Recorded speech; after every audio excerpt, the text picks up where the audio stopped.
बहुत समय पहले की बात है। दूर गांव में वीरेंद्र नाम का एक व्यापारी अपनी पत्नी कल्याणी के साथ रहता था।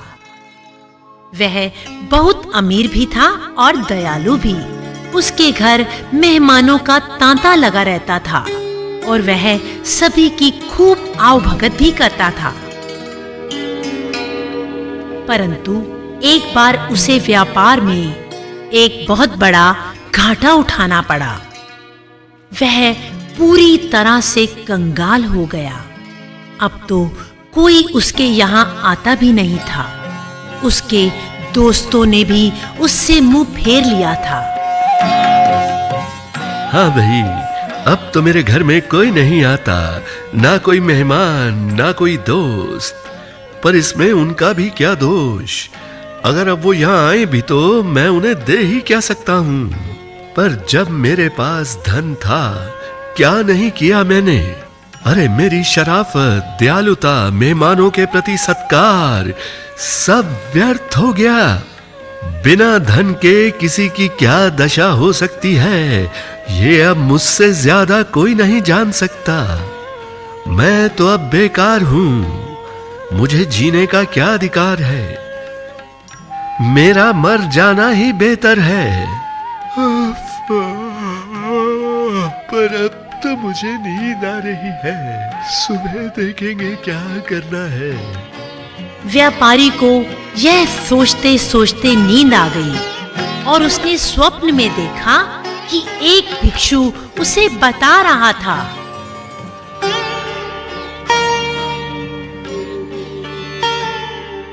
वत्स, तुम्हें इस तरह निराश होने की कोई जरूरत नहीं। तुम्हारे जैसे अच्छे इंसान को तो जिंदा रहना चाहिए। जब तुम सुबह उठोगे तो मैं तुम्हारे दरवाजे पर इसी रूप में प्रकट होऊंगा। मेरे सिर पर तुम जोरदार डंडा दे मारना।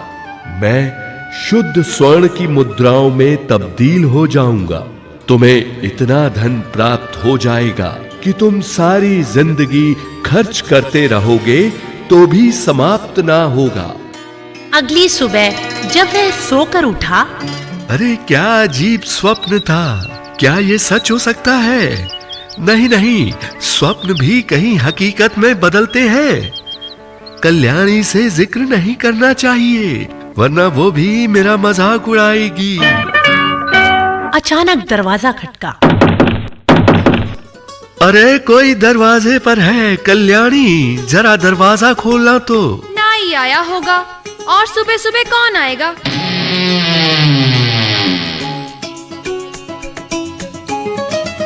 सचमुच नाई ही आया था। नाई ने वीरेंद्र की दाढ़ी बनानी शुरू ही की थी कि दरवाजा फिर खटका। ठहरो, फिर कोई दरवाजे पर है। अब की मैं ही इसे खोलता हूँ। जैसे ही दरवाजा खुला, सामने वही स्वप्न वाले भिक्षु को देख उसके मुंह से निकला, असंभव, ये तो वही भिक्षु महाराज हैं जिन्हें मैंने स्वप्न में देखा था। आइए श्रीमान, आपका स्वागत है। और फिर देखते ही देखते वीरेंद्र ने एक डंडा उठा लिया और उस भिक्षु के सिर पर दे मारा। भिक्षु सोने की मुद्राओं में तब्दील हो गया। सभी हैरान रह गए। अरे ओ भगवान, मुझे तो यकीन ही नहीं हो रहा कि हम फिर से मालामाल हो गए हैं। शुक्र है परमात्मा का कि बुरे दिनों का अंत हो गया। मन ही मन वह सोचने लगा कि क्यों ना इस नाई को थोड़ा सा हिस्सा दे दूं, ताकि वह लोगों के आगे मुंह ना खोले। हाँ, ये ठीक रहेगा।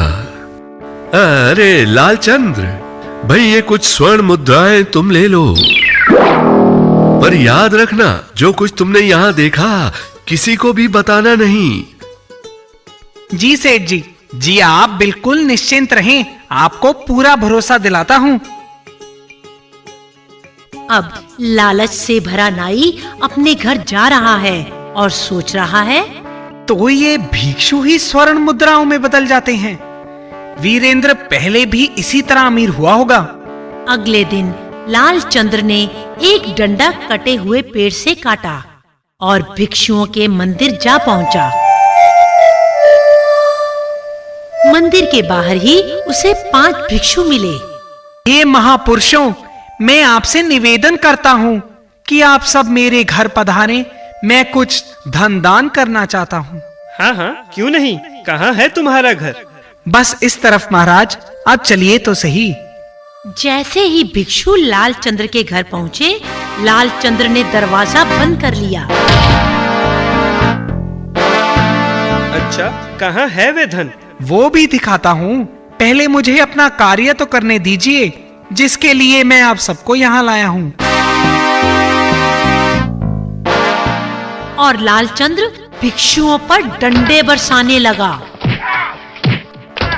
बचाओ बचाओ, ये हमारी हत्या कर रहा है। अरे ये पागल है, कोई तो बचाओ बचाओ। उनकी चीख पुकार महाराज के संतरियों ने सुनी। क्या हुआ? क्यों घबराए हुए हो? अरे संतरी जी, जरा सुनिए, यहाँ कोई पागल हो गया है जो हमारी जान लेना चाहता है। और भी हमारे साथी वहाँ हैं, कृपया उन्हें जल्दी से बचाएं, जल्दी करें। संतरी लालचंद्र के घर पहुँचे। अंदर से जोर जोर की आवाजें आ रही थी। अरे बचाओ बचाओ।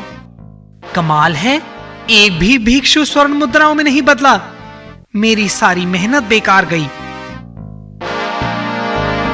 सिपाहियों ने लालचंद्र को पकड़ लिया।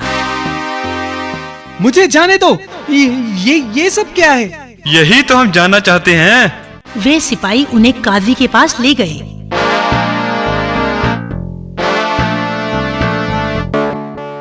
आओ मियाँ, तो तुम हो वो पागल जो बेचारे भोले भाले भिक्षुओं की हत्या कर रहा है।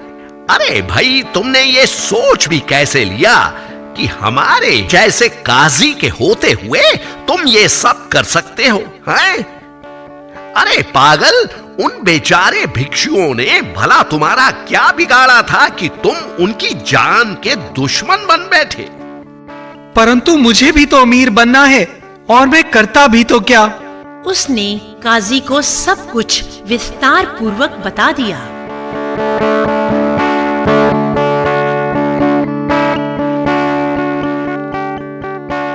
हैं? ऐसा भी कहीं होता है क्या? हमें विश्वास नहीं होता। अरे सिपाही, उस व्यापारी वीरेंद्र को यहाँ पेश करो। जल्दी ही वीरेंद्र भी काजी के पास पहुंच चुका था। आओ भाई व्यापारी वीरेंद्र। अरे ये लालचंद्र नाई है, क्या तुम इसे जानते हो? जी श्रीमान। देखो व्यापारी वीरेंद्र, ये कहता है कि इसने तुम्हें एक भिक्षु को मारते हुए देखा था। तो बताओ, क्या ये सही है? श्रीमान, मैंने उसे नहीं मारा, पर हो सकता है कि लालचंद्र को ये इसी तरह महसूस हुआ हो, क्योंकि कोई भी इस घटना से यही मतलब निकाल सकता था। वीरेंद्र ने काजी को जो जो हुआ सविस्तार कह सुनाया। ओह, तभी मेरे वाला कोई भी भिक्षु स्वर्ण मुद्राओं में नहीं बदला। ओह, मैं भी कितना मूर्ख हूँ, बिना सोचे समझे ऐसा कदम उठा बैठा। अरे नाई लालचंद्र, अरे हम कोई ऐसे वैसे काजी नहीं है। अरे तुम हमें जानते नहीं हो, हम बहुत सख्ती वाले काजी हैं। तो नाई लालचंद्र, तुम मूर्ख ही नहीं, महामूर्ख हो, लालची कुत्ते हो। तुम्हें तुम्हारे किए की सजा तो भुगतनी पड़ेगी। सिपाहियों, डाल दो इस बेवकूफ को सलाखों के पीछे। आखिर हम कोई ऐसे वैसे काजी नहीं है।